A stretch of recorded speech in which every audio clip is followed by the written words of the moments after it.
क्षीणं वीरम् अनन्तवर्णादिदंसनसहावम् भोक्ष्यामि नियमसारम् केवली सुत केवली भणिदम् नमकर अनंत उत्कृष्ट दर्शन ज्ञानमय जिन वीर को कहो नियम सार सुकेवली सुत केवली पर कथित को। श्री नियम सार जी नामक यह परम अध्यात्म ग्रंथ स्वाध्याय हेतु यहाँ विराजमान है। आज से 2000 वर्ष पहले इस महान पवित्र ग्रंथ की रचना आचार्य श्री कुंद देव द्वारा इसी पवित्र भूमि पर की गई और इसके टीकाकार परम प्रमलधारी देव मुनिराज हैं। ग्रंथ का नाम नियम सार है। नियम से करने योग्य कार्य अपनी आत्मा में सम्यक दर्शन, सम्यक ज्ञान, सम्यक चारित्र रूपी निर्मल पर्याय, पवित्र पर्याय, मोक्ष मार्ग रूपी पर्याय को प्रकट करना, क्योंकि वह पर्याय स्वयं सुख स्वरूप है और अनंत सुख का कारण भी है। अनादिकाल से हमारे आपके आत्मा में पर को अपना जानने वाली, पर को अपना मानने वाली, पर के साथ संबंध रखने वाली ऐसी मूलादेश रूपी मलिन पर्याय, अपवित्र रूप पर्याय प्रकट है, जो स्वयं दुख स्वरूप है और अनंत दुख का कारण भी है। ऐसी मूलादेश रूपी मलिन पर्याय का अपनी आत्मा में से उसका अभाव करना है और सम्यक दर्शन ज्ञान चारित्र रूपी निर्मल पर्याय, पवित्र पर्याय, मोक्ष मार्ग रूपी पर्याय को प्रकट करना है। ऐसे कार्य की प्राप्ति जिनवाणी माता के माध्यम से अपने आत्मा के स्वरूप को समझना। अपनी जो आत्म वस्तु है वह परद्रव, परभाव और पर्याय से विभिन्न अखंड ज्ञान ज्योति स्वरूप है। ऐसे ज्ञायक प्रभु परमात्मा का माँ जिनवाणी माता के द्वारा परिचय करके तत्पश्चात शरीर रागादि ये सब कर्म कृत वस्तुएं हैं, इनका हमारे आत्मा के साथ में किसी प्रकार का कोई संबंध नहीं है। ऐसा सच्चा ज्ञान करके शरीर रागादि का लक्ष्य छोड़कर अंदर जो अखंड ज्ञान ज्योति स्वरूप भगवान आत्मा है, जो कि सिद्धि की सामर्थ्य वाला है, ऐसे ज्ञायक प्रभु परमात्मा में अपनापन स्थापित करना, उसी को निज रूप से जानना और उसमें ही अपनी वर्तमान पर्याय को मग्न कराना, उसे ही अरियंत परमात्मा धर्म कहते हैं। उसकी चर्चा आचार्य भगवंतों ने, मुनिराजों ने एक एक गाथा, उसकी टीका और कलश के माध्यम से हमें अपने आत्मा के स्वरूप को समझाया है। यहाँ पर श्री नियम सार जी ग्रंथ के माध्यम से 5वां अधिकार चल रहा है, जिसका नाम है परमार्थ प्रतिक्रमण अधिकार। परमार्थ प्रतिक्रमण यानी अंदर में जो शुभाशुभ रूप परिणाम होते हैं उनका लक्ष्य छोड़ के अंदर जो अखंड ज्ञान ज्योति स्वरूप भगवान आत्मा है उसमें ही अपनापन स्थापित करना, उसे ही निज रूप से जानना और उसमें ही अपनी वर्तमान पर्याय को मग्न कराना, उसे ही वास्तव में परमार्थ प्रतिक्रमण कहते हैं। अर्थात उसका दूसरा नाम निश्चय चारित्र भी कहेंगे। यहाँ पर परमार्थ प्रतिक्रमण के अधिकार के अंतर्गत 92 नंबर की गाथा यहाँ चल रही है, उसका अपन प्रारंभिक पाठ करते हुए परम प्रबंधाई देव मुनराज ने और आचार्य कुमकुम देव ने जो गाथा में हमें समझाना चाहते हैं, बता रहे हैं, उसका अपन यहाँ पर समझेंगे। पाठ कर लेते हैं। उत्तम पदार्थ आत्मा में लीन मुनिवर कर्म को घातते हैं, इसलिए निज ध्यान ही है प्रमाण। कहते हैं कि उत्तम पदार्थ आत्मा में लीन मुनिवर कर्म को घातते हैं। घातते यानी नाश करते हैं।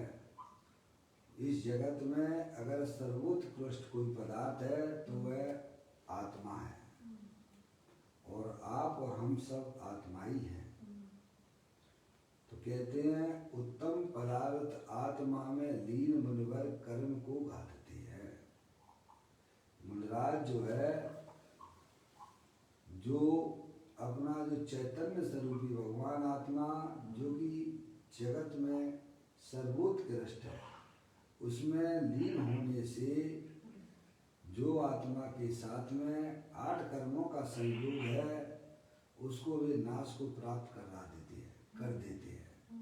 इसीलिए निज ध्यान ही वास्तव में प्रतिक्रमण है। अपने ज्ञायक प्रभु परमात्मा में पर्याय का लीन होना वही कर्मों के नाश का कारण है, और वही वास्तव में निश्चय से प्रतिक्रमण कहा गया है। ये आचार्य कुमकुम देव ने अपनी गाथा के माध्यम से जगत के समस्त जीवों को यह बताया। अब इसी के ऊपर टीका हमने पढ़ी थी है, उसका जो है पूज्य गुरुदेव श्री उसका खुलासा यहाँ नियम सार प्रवचन माध्यम से कर रहे हैं, उसको अपन यहाँ पढ़ रहे हैं।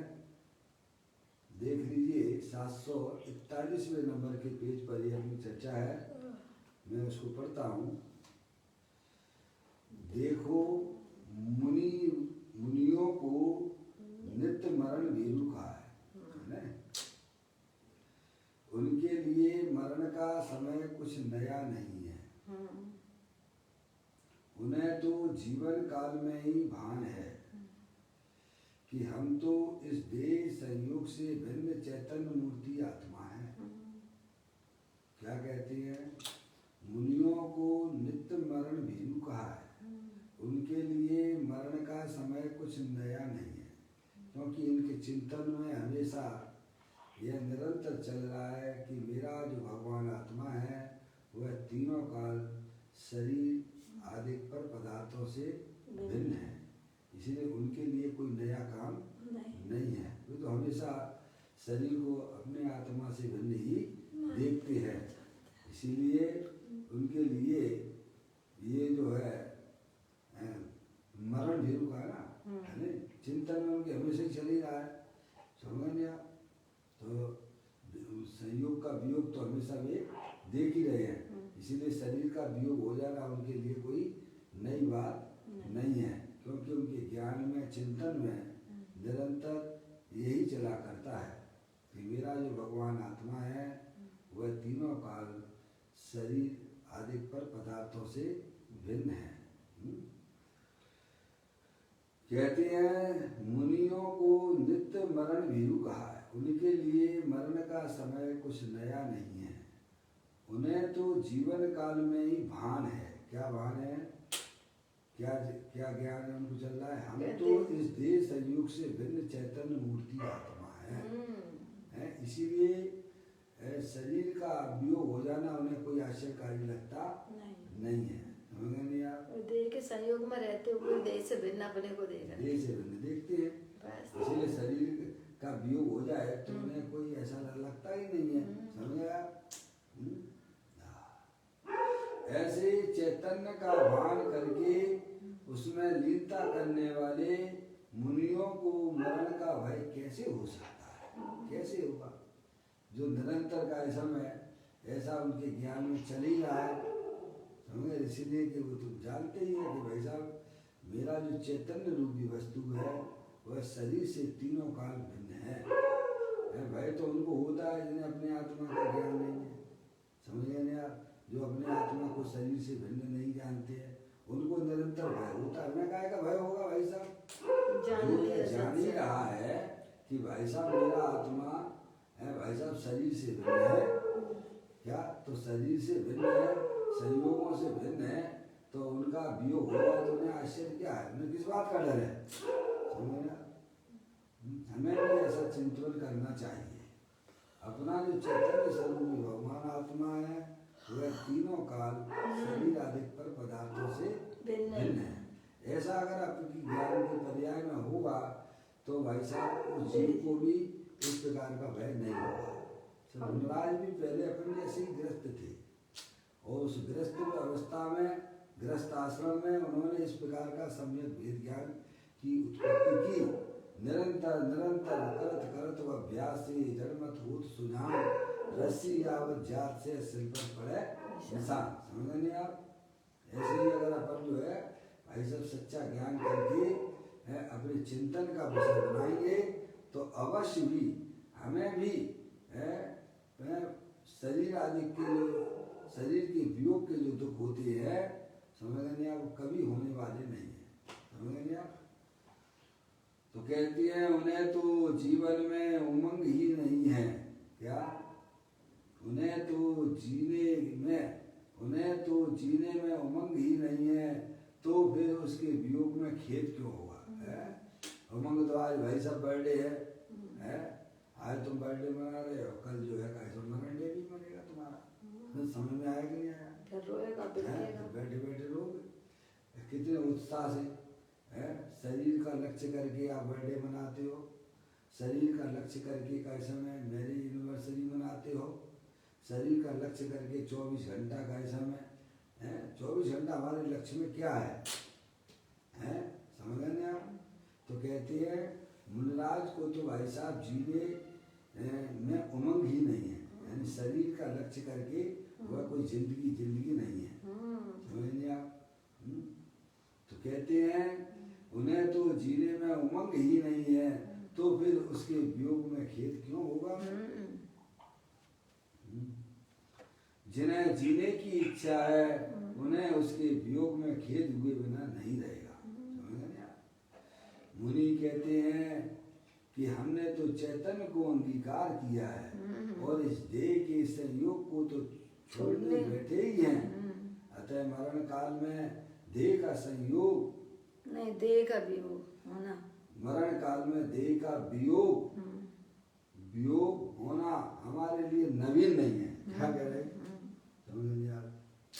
पहले इसे दृष्टि में उन्होंने देह को छोड़ के रखा है, तो अब जब नवीन थोड़ा उनके लिए क्या ज्ञानियों के लिए है भाई साहब, चाहे मृत्यु आ जाए चाहे लाखों वर्षों तक आए, वर्षों बाद आए, वे तो तैयार बैठेंगे। क्यों? कि निरंतर अपने आत्मा को शरीर से भिन्न देखते हैं बस। समझना, इसीलिए ज्ञानी जीवों को उन्हें कोई आश्चर्य लगता नहीं है। शरीर का वियोग हो जाए इनके लिए कोई नवीन बात नहीं है। समझ नहीं आप? अज्ञानियों वाले साहब ऐसा हो गया तो इनका ये हो गया, ये सारी बातें जो है अज्ञानियों को आश्चर्यकारी लगा करती हैं, ज्ञानियों को नहीं, नवीन बात नहीं है, क्योंकि वे निरंतर अपने आत्मा को शरीर से भिन्न देखते ही है। इसलिए उनके लिए कोई नवीन बात नहीं है। कहते हैं मरण काल में देह का वियोग होना हमारे लिए नवीन नहीं है। इस प्रकार जिन्हें जीवन के समय ही मरण का भान है, संयोग के काल में ही उससे वियोग होने का भान है, ऐसे मुनि को यहाँ नित्य मरण भीरु कहा है। उन्हें तो शरीर के संयोग वियोग में ठीक अठीक पना भाषित नहीं होता है। समझ? शरीर के संयोग में वियोग में संयोग वियोग में ठीक अठीक पना भाषित नहीं होता है। ये सही है, अच्छा है, बुरा है, राग है, समझ? ऐसा कोई राग देश के परिणाम उनको होते नहीं है। अनंत बार देह छूटा वह तो द्वेष से छूटा है, परंतु अब यह देह राग द्वेष के बिना ही छूटता है। इसका नाम समाधि मरण है। समझ गए नहीं आप? पूर्ण जागृत रूप अवस्था होती है मुनराज की। समझ गए नहीं आप? शरीर जो है उनके सामने कैसा में वियोग होते हुए वो देखते हैं। समझ गए आप? इसलिए उन्हें कोई जो है राग द्वेष उससे होता नहीं है। चिंतन की धारा अंदर की बदल गई है ना भाई साहब, तो दृष्टि अंदर की बदल गई है ना। तभी तो कहते हैं अब हम हमारा भाई ना मरेंगे। ऐसा ज्ञानी जीवों ने भाई साहब सम्यक वेद ज्ञान के द्वारा अपनी परिणति को तैयार किया है। अनंत बार देह छूटा, वह तो द्वेष से छूटा, परंतु यह देह राग द्वेष के बिना ही छूटता है। इसका नाम समाधि मरण है। मुनियों को आत्मा में स्थिरता है। कोई समय ऐसा नहीं कि देह से भिन्नता का भान ना हो। अतः उन्हें तो देह सदा वियोग रूप से ही वर्तती है। मुनि नित्य मरण भीरु है। मरण भीरु का मतलब नित्य मरण भीरु यानी इसका अर्थ ऐसा नहीं है। देखो गुरुदेव श्री शर्मा जी समझता रहे, नित्य मरण भैरु में इसका अर्थ ऐसा नहीं है कि उन्हें सदा मरण का भय है। इसका अर्थ ऐसा नहीं लगाना शब्द से तो लोग ऐसे लगा देते हैं। मरण का भय रहता है, ऐसा नहीं। नित्य मरण भैरु यानी निरंतर उन्हें जो है मरण का भय रहता है। इसका अर्थ ऐसा नहीं लगाना। कैसा? इसका अर्थ ऐसा नहीं है कि सदा मरण का भय है, बल्कि उसका अर्थ ऐसा है कि उन्हें सदा देह से भिन्नता का भान है। क्या? सदैव भी अपने जो है, देखो कितना बढ़िया मुनिराज का जीवन होता है भाई साहब। ज्ञानियों का जीवन कितना अच्छा होता है। निरंतर वे अपनी आत्मा को शरीर से भिन्न देखा करते हैं। समझ नहीं आप?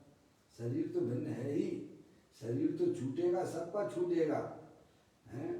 धन्य वे हैं जो का समय शरीर रहते हुए देह दृष्टि जिन्होंने छोड़ दी है, आत्मा की दृष्टि जिन्होंने की है, काय समय वे जीव धन्य हैं। बल्कि उसका अर्थ ऐसा है कि उन्हें सदा देह से भिन्नता का भान है। क्या? मेरा जो प्रभु भगवान आत्मा है वो तीनों काल शरीर से भिन्न है। अब पर्याय की जो बैठक हो गई है, पहले शरीर के ऊपर ज्ञान दशा में होती थी, अब वह पर्याय की बैठक अखंड ज्ञान ज्योति स्वरूप के रूप में हो गई है। बैठक बदल गई। बैठक बदलना है और कुछ नहीं करना भाई साहब। कुछ नहीं बदलना। क्या? शरीर शरीर में है भाई साहब, रागालिक परिणतियां रागालिक में है और आत्मा आत्मा में है। अनादि काल से जो हमारी पर्याय की जो बैठक है वह शरीर के ऊपर है, शरीर से संबंधित पर पदार्थों के ऊपर है। समझ रहे आप? उसी ज्ञानियों ने सम्यक वेद ज्ञान के द्वारा शरीर और रागादिक के ऊपर से अपनी दृष्टि को हटा दिया है और अंदर जो अखंड ज्ञान ज्योति स्वरूप भगवान आत्मा है उसके ऊपर अपनी बैठक को बनाया है। समझ गया? इतना काम करना अगर हमें जीवन में आ गया तो ये समझना चाहिए कि आपको आपका आत्मिक आनंद प्राप्त हो जाएगा। समझ गए आप? तो कहते हैं चैतन्य के, ये किसी का फोन आ रहा है, पुष्पा।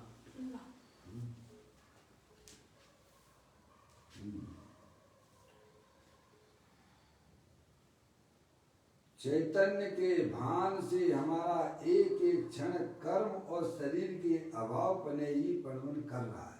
क्या? सत्य कहते हैं चैतन्य के भान में हमारा एक एक क्षण, मुनिराज कहते हैं चैतन्य के भान में हमारा एक एक क्षण कर्म और शरीर के अभाव पने ही परवन कर रहा है। समझ में आप? उनकी वर्तमान ज्ञान की पर्याय में अपना अखंड ज्ञान ज्योति होने से है भाई साहब, अब उनका एक एक समय कर्म और शरीर से के अभाव रूप से ही बरत रहा है। समझ गए आप? चैतन्य के भान में हमारा एक एक क्षण कर्म और शरीर के अभाव पने ही परमन कर रहा है। जिसने ऐसा भान करके धर्म का प्रारंभ किया नहीं, पूर्णता की प्रतीति की नहीं, उसको बीच में समाधि कहाँ से होगी? क्या कहा? जिसने ऐसे भान करके धर्म का प्रारंभ नहीं किया। धर्म का प्रारंभ कब होता है? शरीर रागादिक से भिन्न अपने चेतन सर भगवान आत्मा का आश्रय लेना, वही वास्तव में धर्म का प्रारंभ है।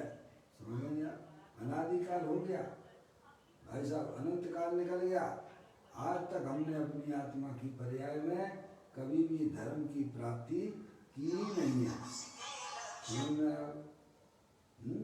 धर्म यानी क्या? अब धर्मी जो अपना आत्मा अनंत शक्तियों के भंडार वाला है, वह अपनी दृष्टि में आ जाना। समझ गए आप? तो कहते हैं ऐसा जिसने ऐसे भान करके धर्म का प्रारंभ नहीं किया, पूर्णता की प्रतीति नहीं की। क्योंकि मैं वर्तमान में परिपूर्ण ज्ञानानंद स्वरूपी भगवान आत्मा हूँ, ऐसी जिसने प्रतीति नहीं की, उसको बीच में समाधि कहाँ से होगी? समझ गए ना? समाधि उसको हो ही नहीं सकती है। मैं आत्मा को जाने बिना, आत्मा में अपनापन किए बिना भाई साहब किसी भी जीव को समाधि नहीं हो सकती है। समझे? समाधि कहते ही उसे है कि आदि व्याधि उपाधि रहे परम समाधि है, परम समाधि। समझे ना? आदि व्याधि उपाधियों की दृष्टि छोड़कर अंदर जो अखंड ज्ञान ज्योति स्वरूप भगवान आत्मा है, जो तीनों का आदि व्याधि उपाधि से रहित परम समाधि रूप से विद्यमान है, ऐसे गायक प्रभु परमात्मा की दृष्टि और लीनता के बिना किसी भी जीवों को समाधि नहीं हो सकती है। जिसने चैतन्य स्वभाव का भान करके धर्म का अपूर्व प्रारंभ किया है, जिसने चैतन्य स्वभाव का भान करके अपने गायक प्रभु परमात्मा की प्रतीति करके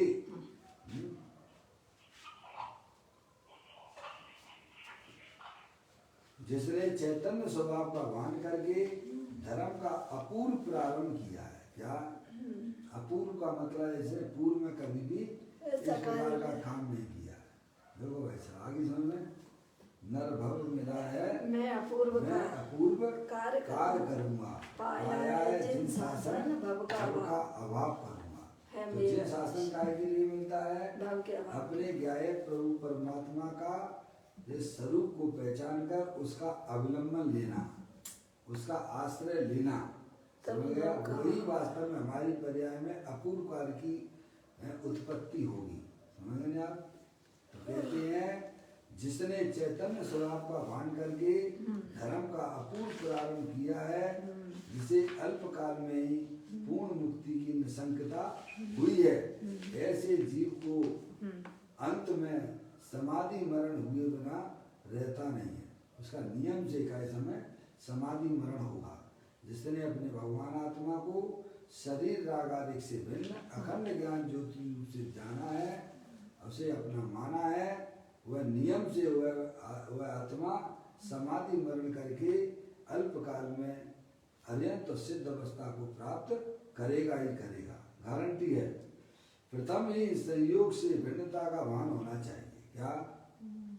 जिन्हें वास्तव में अपनी आत्मा में अतीन्द्रिय आनंद की प्राप्ति करना है, उन्हें सबसे पहले यह ज्ञान करना चाहिए कि मेरा ये भगवान आत्मा तीनों का शरीर आदि संयोगों से अत्यंत भिन्न है, और अंदर में जो विविध प्रकार के स्वभाव रूप परिणाम होते हैं, उनसे भी मेरा भगवान आत्मा भिन्न है। समझ गए आप? तो कहते हैं प्रथम पहले ही संयोग से भिन्नता का भान होना चाहिए। समझ आप? कि मैं चैतन्य स्वरूपी भगवान आत्मा हूँ, शरीर आगादिक से अत्यंत भिन्न हूँ। जिसे संयोग में भिन्नता, जिसे संयोग से भिन्न चैतन्य का भान हो, उस साधक को मरण का द्वेष और जीवन का राग रुचि पूर्वक नहीं होता है। समझ गए नहीं आप?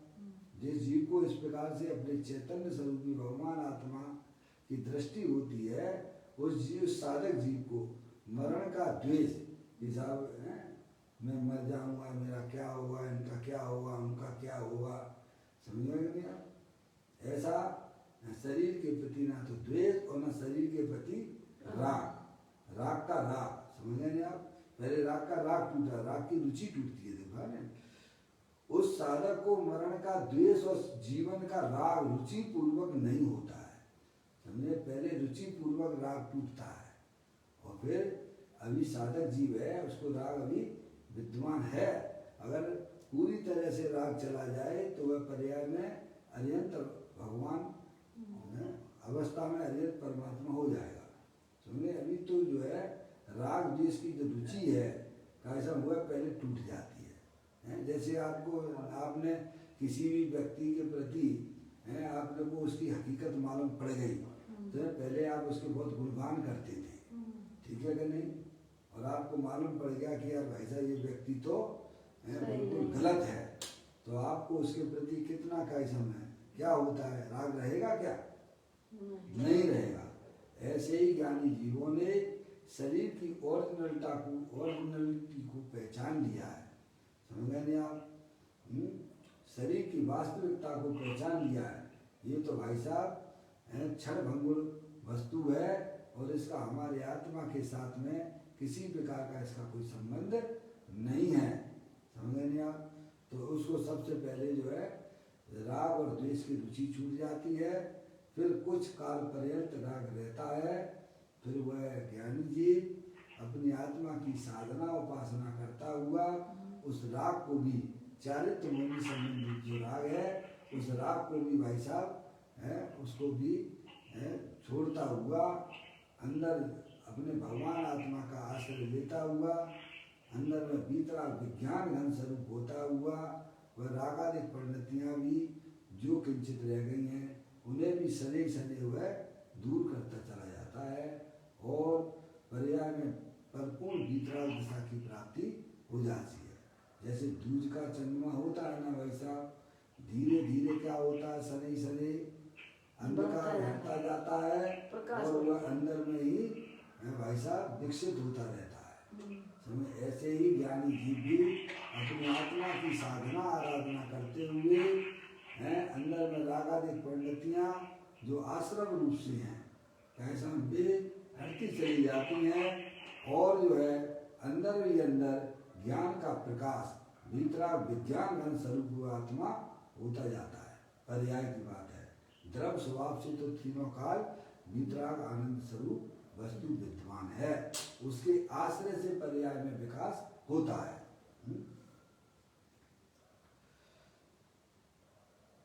प्रथमी संयोग से भिन्नता का भान होना चाहिए, पहले तो ये, और जिसे संयोग में से भिन्न चैतन्य का भान हो उस साधक को मरण का द्वेष और जीवन का राग रुचि पूर्वक नहीं होता है। सुनिए, आकर्षण खत्म हो जाता है शरीर के प्रति। देखो यहाँ तो समाधि मरण का ढोल बजाते हैं, ज्ञानी को निशंकता है कि मैं तो ज्ञान दर्शनमय हूँ, ऐसे भान में मेरे तो समाधि ही है, इसी शास्त्र में कहेंगे। क्या समझेंगे आप? क्या है? ज्ञानी तो ढोल बजाते हैं। कैसे ढोल बजाते हैं कि ज्ञानी को निशंकता है कि मैं तो ज्ञान दर्शनमय हूँ। क्या कैसी दृष्टि है, कैसा ज्ञान बरत रहा है उसकी पर्याय में कि मैं तो ज्ञानानंद स्वभावी भगवान आत्मा हूँ, ये लेवल में विराजमान स्थिर वस्तु हूँ। ये शरीर तो जो है भाई साहब जड़ है और क्षण भंगुर वस्तु है और अंदर में राग आदि परिणतियाँ वे भी क्षण भंगुर तत्व हैं, वह कोई स्थायी वो चीजें नहीं है। स्थायी वस्तु तो अपनी चेतनी सर्व भगवान आत्मा है जो तीनों काल स्थिर है। उस द्रव्य के आश्रय से पर्याय जो है कैसे पर्याय में भी भाई साहब स्थिरता आती चली जाती है। समझने में किसके लक्ष्य से? ज्ञायक स्वभाव, अपने ज्ञायक प्रभु परमात्मा के लक्ष्य से। समझ गया। अब वह पर्याय क्षण भंगुर तत्व का आश्रय छोड़ चुकी है। अंदर में जो अखंड ज्ञान ज्योति स्वरूप है उसके आश्रय से वह पर्याय अपने आप को पूर्ण रूप से सुरक्षित अनुभव करती है। यहाँ तो समाधि मरण का ढोल बजाते हैं, ज्ञानी को निशंकता है, मैं तो ज्ञान दर्शनमय हूँ, ऐसे भान में मेरे तो समाधि ही है नहीं। इसी शास्त्र में कहेंगे आगे, इसी शास्त्र में कहेंगे आगे, क्या कहेंगे वो पढ़ लेते हैं। 102 नंबर का है।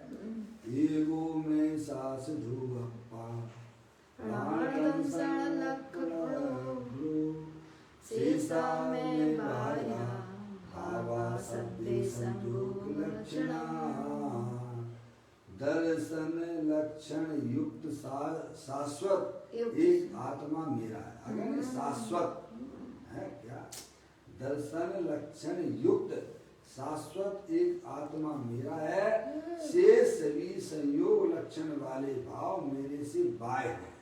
कैसी दृष्टि हुई है कि मेरा आत्मा ही शाश्वत है, टिकाऊ वस्तु है, जिसका ना तो कभी जन्म होता है और ना उसको मरण होता है। ऐसे गायक प्रभु परमात्मा की ज्ञानी को निरंतर दृष्टि रहती है।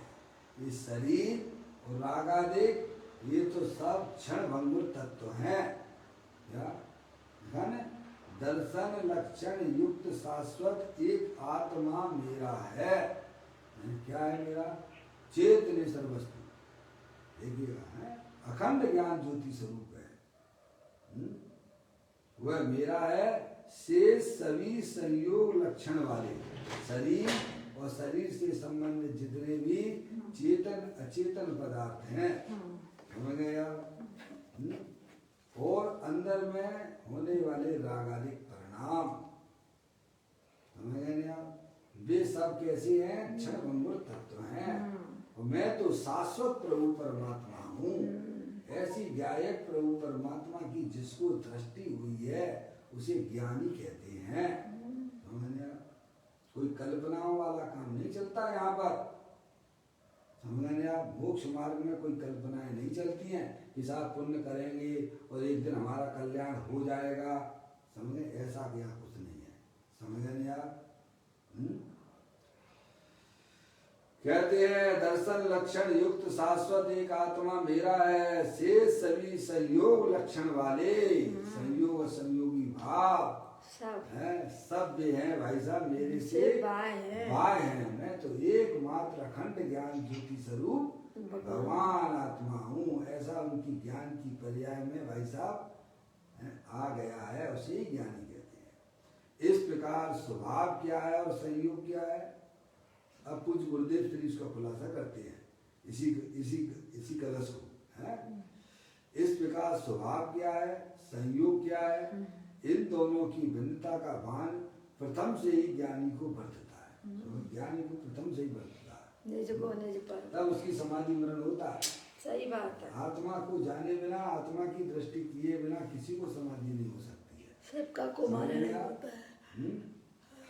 तो कहते हैं इस प्रकार स्वभाव क्या है और संयोग क्या है, इन दोनों की भिन्नता का भान प्रथम से ही ज्ञानी को बरतता है। समझे? इसीलिए मरण के समय उसे समाधि ही रहती है। समझे?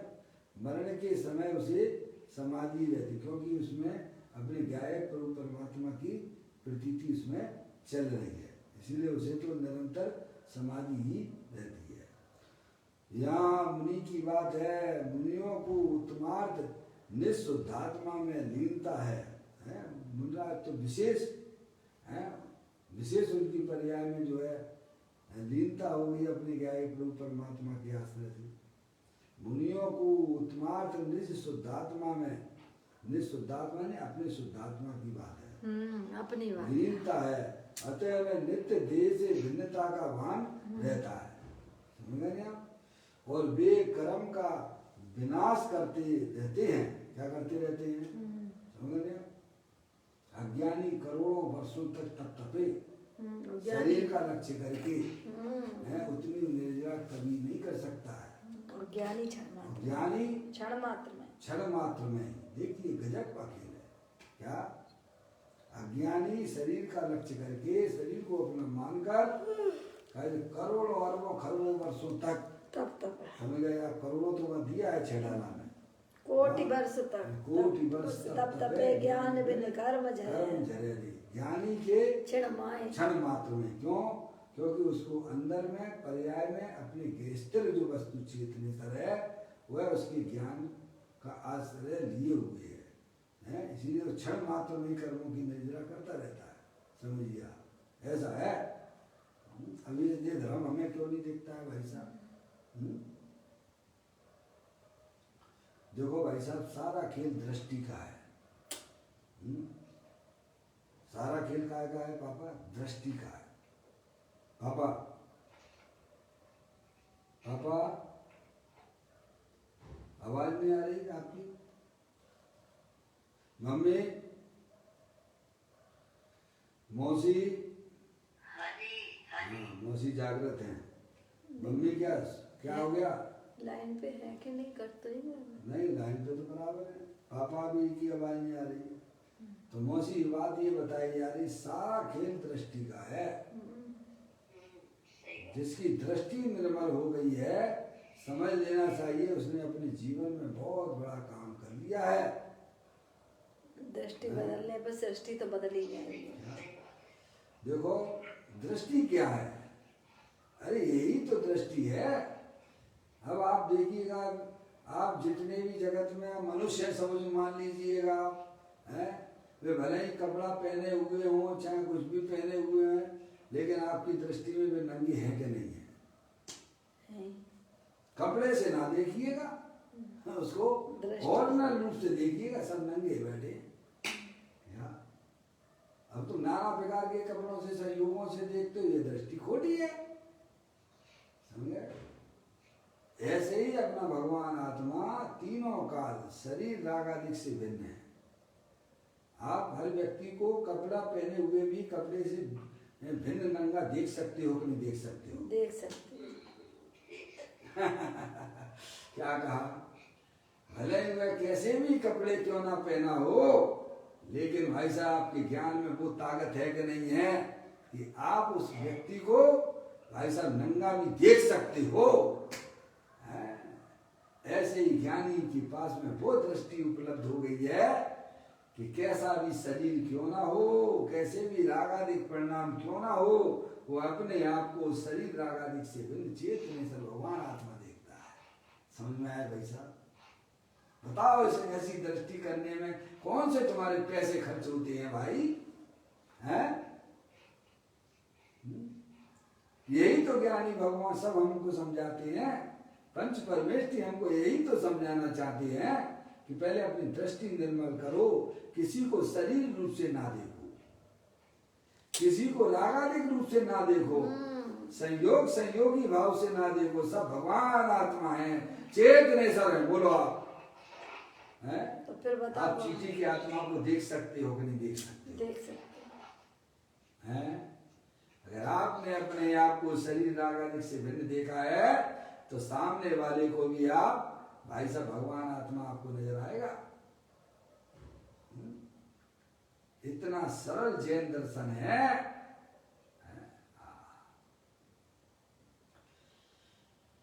कहते हैं यहाँ मुनि की बात है, मुनियों को उत्तमार्थ निःशुद्धात्मा में लीनता है, अतः उन्हें नित्य देह से भिन्नता का भान रहता है। समझ आप? बताइए आप, क्या सब दृष्टि का कमाल हो रहा है। वे कर्म का विनाश करते रहते, क्या करते रहते हैं?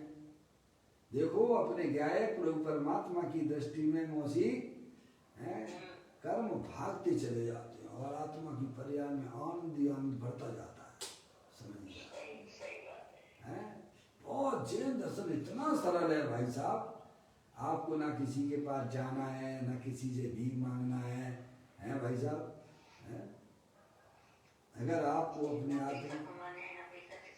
कछु नहीं करना है, चुपचाप शांति से अपने आनंद का भोग कर लो भाई साहब। सच्चा ज्ञान कर लो। आप चेतनेश्वर भगवान आत्मा हो, शरीर राग आदि से भिन्न हो, ऐसा अपने आप को जानो। सतगुरु कहें सहज का धंधा, वाद विवाद करे सो अंधा। अरिहंत परमात्मा ने हमें यह सिखाया है कि भाई साहब आप भगवान आत्मा हो, चेतनेश्वर हो, शरीर राग आदि से भिन्न हो भाई। ऐसा अपने आप को जानो, ऐसा अपने आप को मानो। कहते हैं वे उन्हें नित्य देह से भिन्नता का भान रहता है और वे कर्म का विनाश करते रहते हैं, समझ, नाश करते रहते हैं। ऐसे मुनि को अध्यात्म भाषा में पूर्वोक्त भेद करने के बिना ध्यान और देह के विकल्प रहित निर्विशेष पने अंतर्मुखाकार सकल इंद्रियों से अगोचर निश्चय परम सुकुल ध्यान ही निश्चय उत्तमार्थ प्रतिक्रमण है, ऐसा जानना चाहिए। परम सुकुल ध्यान वर्तमान पंचम काल में नहीं है। मौसी आपके पास पुस्तक आ गई है क्या? अब वो क्या है, कोई दिल्ली आ जाए तो मैं आपको भेज भी सकता हूँ। एक पुस्तक हमारे पास शेष बची है, 2 पुस्तकें हमने भेज दी हैं, 5 मंगाई थी हमने जयपुर से, है ना? जयपुर में उपलब्ध है। तीसरा भाग है प्रवचन नियम सा, बहुत गजब का है। हाँ, तो आप गुरुदेव के आपको अच्छा लगेगा, है ना? सामने पुस्तक रहेगी तो बढ़िया लगेगा, है ना? अब मेरे पास कोई आएगा तब मैं भिजवा पाऊंगा, अथवा आप जो है अपने यहाँ मंदिर में देख लें। ये आपको, इसका नाम है नियम सार प्रवचन, तीसरा भाग है ना? हाँ, नियम सार प्रवचन नाम से है बस, है नियम सार प्रवचन सार, नियम सार प्रवचन तीसरा भाग है। जयपुर में तो उपलब्ध है, अगर कोई जाता हो तो उनसे स्मारक से मंगा लें, अथवा मंदिर में देख लें। और मुझे फोन कर दो तो वो कोरियर भी कर देगा। कोरियर भी आ जाएगा मौसी, क्या फोन कर दो आपको मैं, अगर जो है उनका नंबर दे दूंगा, शांति पाटिल जी का नहीं हो है, तो वो जो है उनको आप फोन करके उनको बोल देना, नीरज से बोल देना तो वो नीरज मंगा लेगा। नीरज मंगा लेगा, है 5 पुस्तकें मंगा लो और 4 मंदिर में रख देना और एक अपने पास में रख लेना, है ना? मंदिर में नहीं है तो ठीक है, आ जाएगी, है कोई दिक्कत नहीं है। नीरज को बता देना, मेरी बात करा देना, है ना? 5-7 दिन में तो आपके पास पुस्तक ही आ जाएगी। पुस्तक रहना बहुत जरूरी है सामने। परम देखिएगा, परम शुक्ल ध्यान वर्तमान पंचम काल में नहीं है, ठीक है? गुरुदेव जी कहते हैं शुक्ल ध्यान यहाँ नहीं है ना, वर्तमान में यहाँ नहीं है, ठीक है? अन्य जगह तो है, सही बात है नहीं? अन्य जगह का मतलब विदेश क्षेत्र में है, विदेश क्षेत्र आदि में शुक्ल ध्यान होता है, यहाँ नहीं है। 7वें गुण स्थान से ऊपर ये जीव की परिणति नहीं जा पाती है, समझ गए? यहाँ ध्यान नहीं कर पाता शुक्ल ध्यान। धर्म ध्यान का तो है, समझ गए ना? लेकिन शुक्ल ध्यान जो है 7वें गुण स्थान का अंतिम समय अथवा 8वें गुण स्थान का पहला समय है। यहाँ शुक्ल ध्यान वर्तमान पंचम काल में नहीं है, तथापि मुनि को उसकी उग्र भावना है। अंदर में तो जो है ऐसा पर्याय में ऐसी उग्र भावना चल रही है, लेकिन वो ऐसा ही कुछ जो है पंचम काल का स्वरूप है, लेकिन पर्याय में तो उग्रता उनके निरंतर शुक्ल ध्यान की चल रही है। इसीलिए कहा है कि मुनि को निश्चय परम शुक्ल ध्यान ही निश्चय से उत्तमार्थ प्रतिक्रमण है। देखो मुनराज की कैसी उग्र भाषा है। श्रीमद कहते हैं कि दिगंबर के तीव्र वचनों के द्वारा ही रहस्य समझा जा सकता है। श्रीमद राजचंद जी कहते हैं दिगंबर के तीव्र वचनों के द्वारा ही रहस्य समझा जा सकता है। श्वेतांबरों में यह बात है ही कहाँ? तो कुछ गुरुदेव फिर भी ये बात को कहते हैं। श्वेतांबर तो वास्तव में जैन धर्म ही नहीं है, समझे आप? सब वहाँ पर उल्टा सीधा कर रखा है, समझे आप? गुरुदेव श्री तो वही रहेगा, श्वेतांबर स्थानक वासी में पैदा हुए ना, और दीक्षा भी ली थी उन्होंने वहाँ पर, ग्रंथों को भी उन्होंने खूब पढ़ा, तो उनको समझ में आ गया कि श्वेतांबर तो वास्तव में जैन दर्शन है ही नहीं है, ऐसा वो खुद कहते हैं।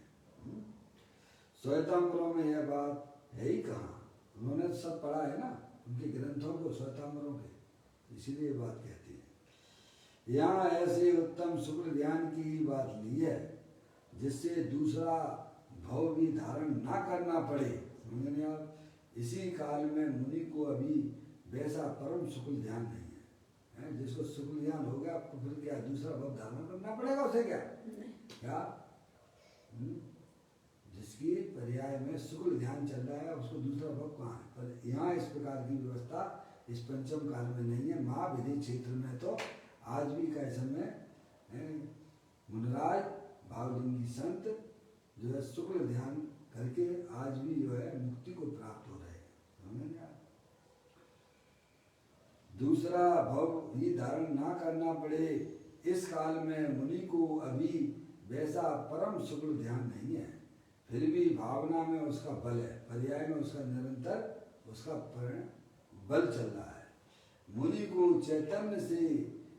को चैतन्य में परम लीनता होने पर परम शुक्ल ध्यान ही निश्चय से उत्तमार्थ प्रतिक्रमण है। उसने मरण का ऐसा प्रतिक्रमण किया है कि फिर से देह धारण करना ही ना पड़े।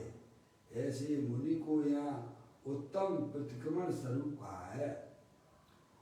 निश्चय उत्तमार्थ प्रतिक्रमण स्वात्माश्रित, ऐसे निश्चय धर्म ध्यान और निश्चय शुक्ल ध्यानमय होने से अमृत कुंभ स्वरूप है।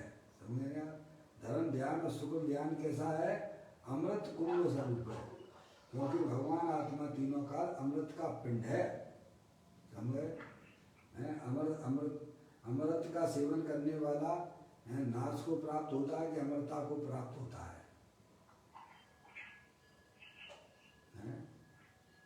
जो अमृत का सेवन करता है वह अमरता को प्राप्त होता है, और जो विष का सेवन करता है उसका निरंतर मरण होता है। अपना भगवान आत्मा तीनों काल अमृत का कुंड है, इसलिए ज्ञानी उस आत्मा का ज्ञान श्रद्धान और रमणता के द्वारा अमृत का सेवन करते हैं। अज्ञानी निरंतर जो भाई साहब रागादिक परिणति हैं, जो कि विषकुंभ हैं, पराश्रित रूप भाव है, उसकी रुचि करके निरंतर उसका मरण हो रहा है, भाव मरण हो रहा है। क्या ये भाव मरण, ये भाव कर्म सदियों से करता आया है। पर्याय का लक्ष्य करके, पर्याय जितना अपने आप को समझने वाला जीव निरंतर भाव मरण को प्राप्त होता है। और अंदर जो अखंड ज्ञान ज्योति स्वरूप अविनाशी तत्व है, उसका आश्रय करने से पर्याय में भाई साहब अमरता, जीवन, वास्तविक जीवन तो वही है। अमृत का कुंड भगवान आत्मा तीनों काल विद्यमान वस्तु है। तो कहते हैं निश्चय उत्तमार्थ प्रतिक्रमण स्वात्माश्रित, स्वात्माश्रित यानी अपने आत्मा के आश्रित, ऐसे निश्चय धर्म ध्यान और निश्चय शुक्ल ध्यान में, दोनों में ही है, धर्म ध्यान में भी और शुक्ल ध्यान में होने से अमृत कुंभ स्वरूप है। कैसा है भगवान आत्मा? अमृत कुंभ स्वरूप, समझिए, अमृत का कुआं है। बताइए, जिंदगी वास्तविक तो यही है, अपने आत्मा के लक्ष्य से, अपने आत्मा के आश्रय से जो जिंदगी है उसकी भाई साहब क्या उन शब्दों से कही जा रही है। वह अमृत का कुंड स्वरूप है। और व्यवहार उत्तमार्थ प्रतिक्रमण, व्यवहार धर्म ज्ञान होने से विश्व कुंभ स्वरूप है। क्या शुभ भाव क्या है? शुभ भाव जो है विश्व कुंभ है, और उनकी रुचि जो है वह वास्तव में विष का सेवन करता है। अशुभ भावों की बात तो क्या करना है, जहाँ शुभ भावों को भी शास्त्रों में विश्व कुंभ कहा जा रहा है, वहाँ अशुभ भाव अमृत कुंड कैसे हो सकती है? कहते ना अशुभ भाव से बचने हेतु ज्ञानी को शुभ आता है, पर उसमें वो तन्मय नहीं होता, रहता उनका ज्ञान था। हमें अमृत का सेवन करता है ज्ञानी। अशुभ भाव से बचने हेतु ज्ञानी को शुभ आता, पर वह उसमें तन्मय न होता, रहता उनका ज्ञाता। आओ तुम्हें ध्रुव धाम दिखावे, दिखला दो ना, आत्म में रमना सिखला दे, सिखला दो ना। ये है, इसके लिए जनवाणी में होती है, सब आपको सिखा देगी अगर आप सीखना चाहते हो तो। निश्चय उत्तमार्थ पितकमन स्वात्माश्रित, ऐसी निश्चय धर्म ध्यान और निश्चय शुक्ल ध्यानमय होने से अमृत कुंभ स्वरूप है। और व्यवहार उत्तमार्थ पितकमन व्यवहार धर्म ध्यान मय होने से विश्व कुंभ है। ये लोग फोन करके भाई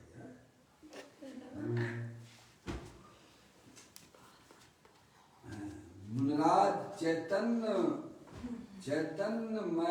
चैतन्य अमृत में लीन होकर, इसमें मुनराज चैतन्य अमृत में लीन होकर विवार के विश्व कुंभ का भ्रमण करते हैं।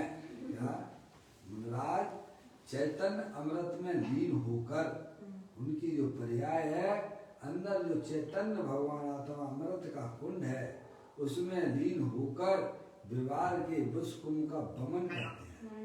भ्रमण करते हैं यानी भ्रमण करते हैं यानी उसकी दृष्टि उसका आश्रय छोड़ देते हैं।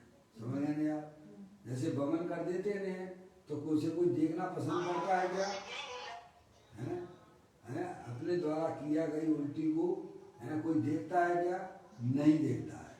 ऐसे ही जो है मुनराज की पर्याय में जो स्वभाव रूप से व्यवहार रूप से जो 28 मूल गुण पालने के जो स्वभाव होते हैं उनकी तरफ भी देखते तक नहीं, भ्रमण कर देते हैं। समझ गए नहीं आप? अंदर में चैतन्य अमृत का कुंड भगवान आत्मा के साथ में ही वह निरंतर उसका ही सेवन करते हैं। तो कहते हैं मुनराज चैतन्य अमृत में लीन होकर, उनकी पर्याय जो है निरंतर अपने ज्ञाय प्रभु परमात्मा जो कि अमृत का कुंड है उसमें मस्त हो जाती है।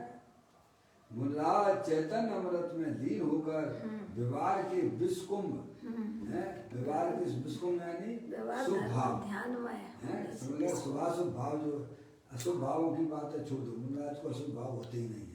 समझ गए नहीं आप? 28 गुण पालने के जो शुभ भाव होते हैं उसका भी वे भ्रमण करते हैं। विश्वकुंभ है, विश्वकुंभ कहा गया है। व्यवहार धर्म ध्यान भी राग है। क्या है? व्यवहार यानी धर्म ध्यान, व्यवहार है धर्म ध्यान भी राग है, अतः निश्चय से उसे भी विश्वकुंभ कहा है।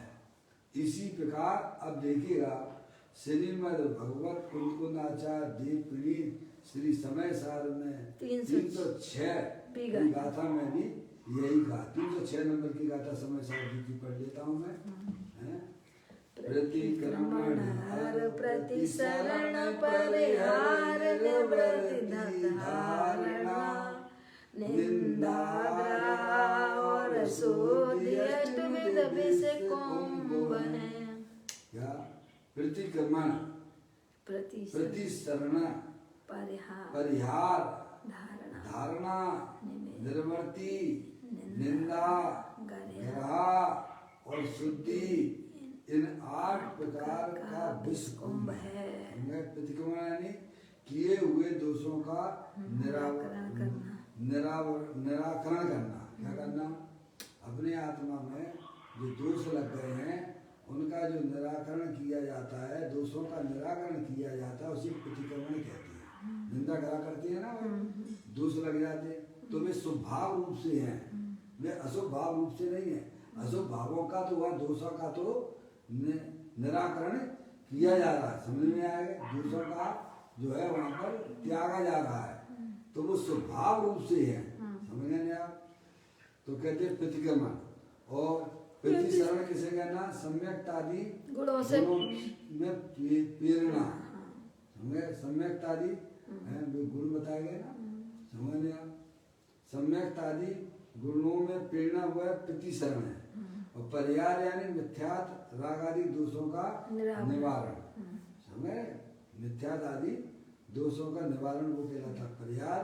और धारणा पंच नमस्कार आदि मंत्र पृथ्वा आदि बाह्य द्रव्यों के आलम्बन द्वारा चित्त को स्थिर करना, वह धारणा, यह धारणा कहलाती है।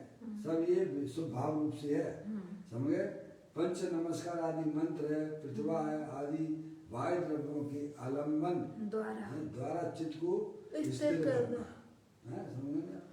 निर्वर्ती बाह्य विषय कसाय आदि की इच्छा में वर्तते हुए चित्त को मोड़ना, ये निवृत्ति है। बाह्य विषय कसाय आदि की इच्छा में वर्तते हुए चित्त को, अपने मन को वहां से मोड़ लेना, वहां से हटा लेना।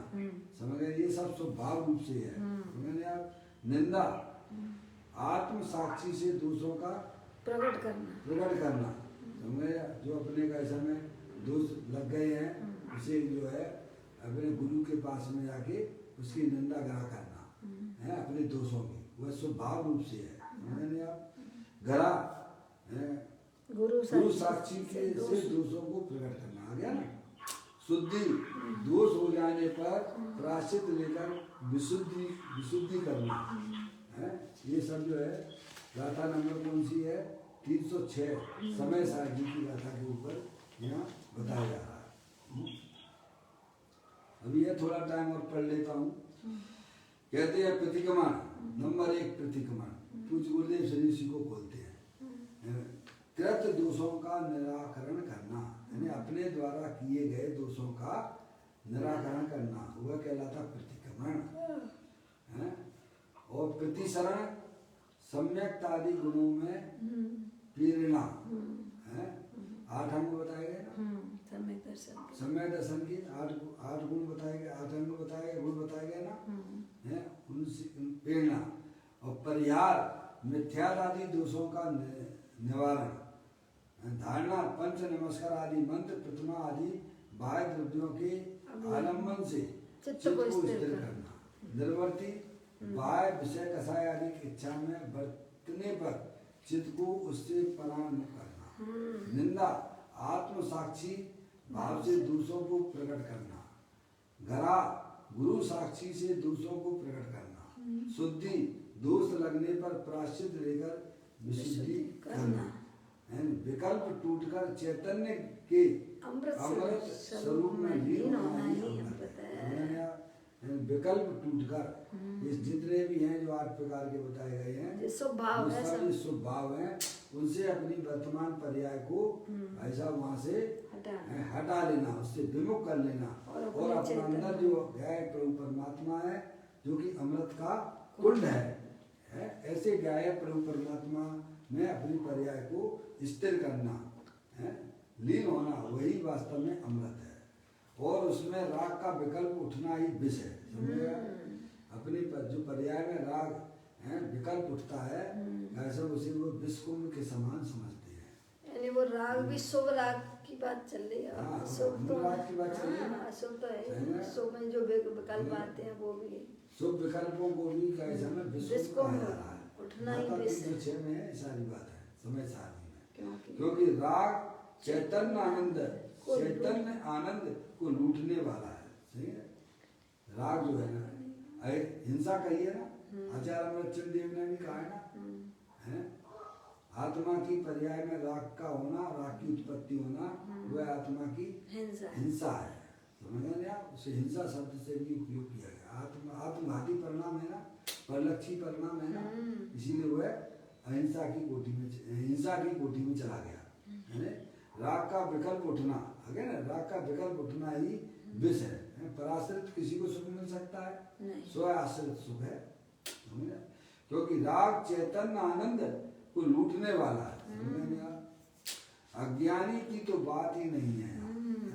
अरे मुनि को चैतन्य का भान होने पर भी जो प्राश्रित आदि का विकल्प आता है, उसको यहाँ निश्चय से विष कहा है। दोष रहित चैतन्य स्वभाव में लीनता ही अमृतमय प्रतिक्रमण है। बीच में जो शुभ राग आता है उसे मुनिराज निश्चय से विष समझते हैं। समझे? मुनिराज कौन समझे ना? उसे बीच में जो शुभ भाव आएगा और अशुभ भाव तो आएगा ही नहीं उनकी पर्याय में। शुभ भाव जो रहता है समझे 28 गुण पालने संबंधित उसे भी मुनिराज जो है विष कुंभ समझ विष कुंभ कहते हैं।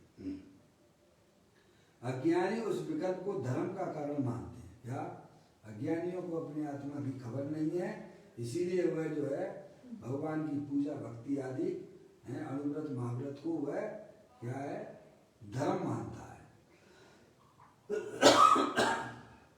देव शास्त्र गुरु क्या कहते हैं? ऐसी प्रेरणा और देव शास्त्र गुरु की व्यवहार श्रद्धा का शुभ भाव व्यवहार से प्रतिसरण है, किंतु निश्चय से तो विष ही है। सम्यक आदि गुणों के निमित्त का विकल्प अथवा मिथ्यात आदि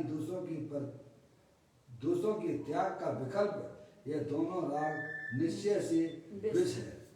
चैतन्य लीनता के अभाव में शुभ भाव भले है, चैतन्य लीनता के अभाव में शुभ भाव हो भले, परंतु समझना मुनिराज है अभी उनकी पर्याय में उतनी लीनता नहीं है, लेकिन शुभ भाव तो रहता है ना। पूर्ण वीतरागता हो जाए तो केवल ज्ञानी हो जाए, तो केवल ज्ञान हो जाएगा। तो कहते हैं चैतन्य लीनता के अभाव में शुभ भाव हो भले, परंतु समझना तो ऐसा ही चाहिए कि निश्चय से यह राग धर्म नहीं है, विष ही है, विष ही है, क्योंकि आत्मा से विमुख परिणाम है ना वो। इस प्रकार वीतराग स्वरूप वस्तु को तो प्रारंभ में ही भली प्रकार पहचानना चाहिए। भूतकाल में अशुभ भाव हो गया हो, उसकी निंदा करने का भाव शुभ भाव है। अशुभ दोषों की निंदा करते समय अशुभ भाव नहीं होता। अशुभ दोषों की निंदा करते समय अशुभ भाव नहीं होता, समझ रहे आप? परंतु कृत दोषों की निंदा करने पर शुभ भाव है, वह भी निश्चय से विष है। राग रहित स्वभाव की रुचि करके, राग रहित समझ गए ना? राग रहित की बात आ गई तो शुभ भाव की बात लेना है। अशुभ राग तो पहले ही उनके अस्तित्व में है ही नहीं है, तो राग रहित स्वभाव की रुचि समझ गए ना करके राग की रुचि छोड़ना ही प्रथम धर्म है, यानी शुभ भाव की रुचि छोड़ना। समझ गए ना? अशुभ भाव की तो क्या गिनती करना, समझ गए ना? तो कहते हैं राग रहित स्वभाव की रुचि करके, राग रहित स्वभाव की रुचि करके राग की रुचि छोड़ना ही प्रथम धर्म है। सो यह बात सुनकर विरोध करे उसे धर्म कहाँ से होगा? शुभ भाव धर्म नहीं तो क्या? तो आचार्य भगवंतों ने ग्रंथों के अंदर लिखा विस्कुंभ है, समझिए पढ़ लीजिए आप। समय सार जी की 306 नंबर की गाथा चल जाइए आप। यह बात तो सुनकर विरोध करे उसे धर्म कहाँ से होगा? क्योंकि वो राग कोई धर्म माने बैठा हुआ है, तो उसे धर्म कहाँ से हो सकता है? शुभ राग भी विष है, ऐसा कहकर आचार्य देव उससे भिन्न निस्वरूप में लीन होने के लिए कहते हैं।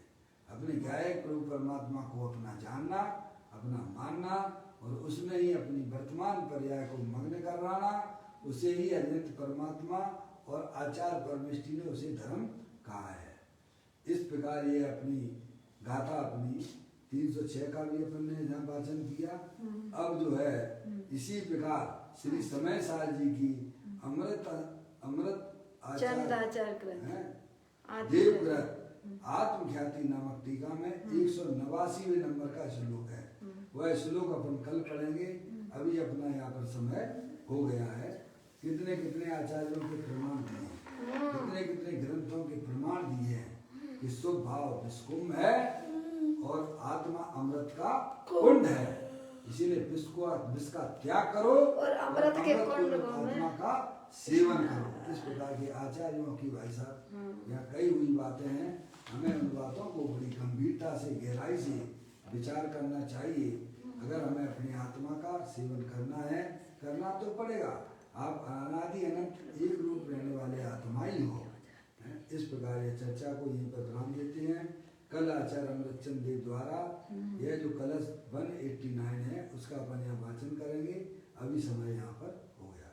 निज निधि निज में बताई, यह अनंत अनंत उपकार है, उसके लिए जिनवाणी माँ को वंदना सतबार है, वंदना सतबार है। नौवां नमोकार मंत्र।